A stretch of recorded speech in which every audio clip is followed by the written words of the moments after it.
Assalomu alaykum, hurmatli kavrak sohasiga qiziqqan dehqon aka-ukalar. Bizlar bitta kavrak polyaga keldik. Bu kavrak polyani vaqti o'tgan yili, hozir 2025 bo'lsa, 2024-yil yanvar oyiga ekkan edik bu kavrakni, o'zimiz ekkan edik. Lalmi yerga ekilgan kavrak. Buni videosini olgan edik. Shu vaqt ekilgan vaqti videosini olgan edikda, videosini qo'ymagandik. Maqsad sabr qilib turib, kavraklar chiqqanini 2 oydan keyin video qilib qo'yamiz deb kela olmagan edik. Mana endi bu yilsiga 1 yil o'tib turib kavrak polyalarimiz keldik.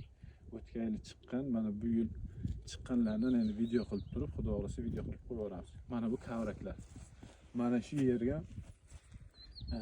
5 gektar yer, 5 gektar yerga akaxon ekmagan ellar bosqichma-bosqich ekaman deb turib o'tgan yili 36 kilo kavrak urug'ini 1,5 gektar yerga Uljon urug'idan, Ko'qiston Uljondan, keyin Navoiy urug'idan ham 40 kilo beradiga, adashmasam. Navoiy 40 kilo urug'idan yana 1,5 gektar yerga ekkanlar. Xudo xolasa 5 gektar yerni bosqichma-bosqich ekamiz deb shu yil yana 1 gektar yerga 25 kilo urug' sepdilar. 1 gektar yerim pustoy qolgan deyaptilar. 1 gektar yerga urug' eka olmadi. Xudo xolasa bu yilga kelasi yil yana ekamiz.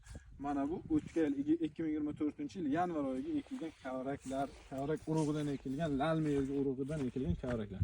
Mana bu yer manzil Samarqand viloyatida, rayonni aytishyapti, Samarqand viloyatida. Samarqand viloyatida akamiz u videoni oldin olgan videomizda ham qo'shib qo'yib yuboramiz. Akamiz ekkanlar. Endi bunga qilingan xarajatdan konteyner 5 gektar yerni setka bilan o'rab chiqish. Bu juda kavrakka qiziqish, juda katta kameralar qo'yilgan. Qulf ekan polya, qulf. Bizlar hozir video olish uchun kirib, ko'rib turib, kavraklar ko'rib qavorib ketamiz xudo. Mana kavraklarni yaqindan ko'rsating. Ko'qiston Uljon ekanligini yaqindan ko'rsating.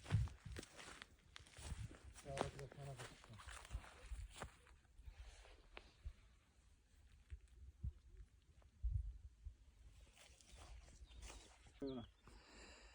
Kavraklar ko'rsatdingizmi? Mana shu kavrak polya, mana shunaqasiga, mana o'zi bilinib turibdi. Mana bu haydalgan yer, shu bo'yda ekilgan, xudo xolasa. Shu bo'yda ekilgan, haydalgan. 1 gektar qolib ketdi.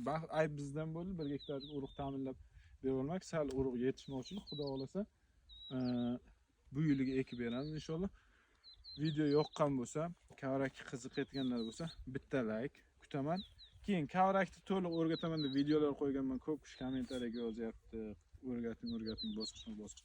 Kavrak urug'i oktyabr oyidan boshlanib turib, fevral oyining oxirigacha urug'idan ekiladi. Mana bu 2 yillik lalmi yerga ekilgan kavraklar, lalmi yerga 4 yildan keyin 5-yilga hosil olishni boshlaymiz, xudo xolasa. Bu ana endi 5 yilga hosil olishni boshlaymiz degani hamma bilayotgan emas. Samarqand viloyatini bilsangiz, saligina namlik kuchli, yog'ingarchilik yaxshi. O'sha uchun 5-yilga xudo xolasa hosil olishga tushamiz. E'tibor bo'lsa albatta. Like, kommentariya, savollarga javoblar berib o'tamiz. Video yoqqan bo'lsa like deydimi, nimadir deydi-ku. Sog' bo'ling, omon bo'ling. Hamma